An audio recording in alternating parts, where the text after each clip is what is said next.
Vas-y Raph, je te sens chaud là. Ah ouais, je suis chaud moi. Ouais. Venez nombreux au Mimo Festival. C'est Romain, Mathieu, Raphaël et Nathan. On est les 4 fondateurs du Mimo Festival.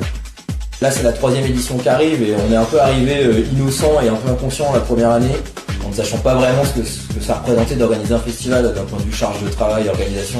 Je pense qu'après 2 éditions, on commence à avoir un peu plus de bagages. L'idée c'est que cette année le Mimo vive plus que jamais. Nous on a commencé sur les éditions précédentes en s'assurant du principal.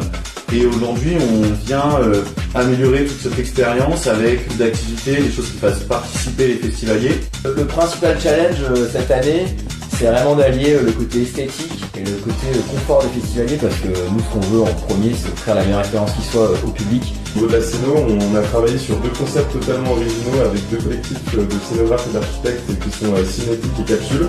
Pour vraiment utiliser l'espace historique du château à son plein potentiel. Il y a une des stages qui va être vraiment proche de l'enceinte du château, avec quand on sera sur dance floor, une vue sur les bâtiments, et ça risque d'être magnifique.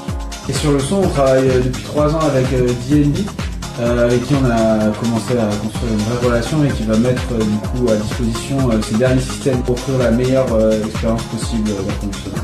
Les premières éditions, on était vraiment basé sur le public français qui nous accompagne, qui fait un peu aussi le cœur de ce qu'est le Mimo, mettre la scène française à l'honneur, tout en ouvrant un peu plus le cadre à d'autres performances. À une dimension plus internationale, parce qu'il y a tellement d'autres artistes qu'on kiffe. On a voulu donner de la place, on va dire, à des DJ ou des producteurs qui sont confortables dans nos cœurs. Le Mimo 2025, c'est vraiment des esthétiques beaucoup plus variées que ce qu'on a fait par le passé.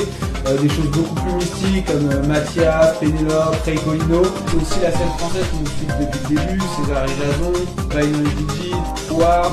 Et après, on a toujours les artificiers de l'after, Hicham et Ordinateur qui vont venir retourner le dance floor au petit matin. Donc on est vraiment assez confiant pour proposer cette année l'édition la plus aboutie du Mimo.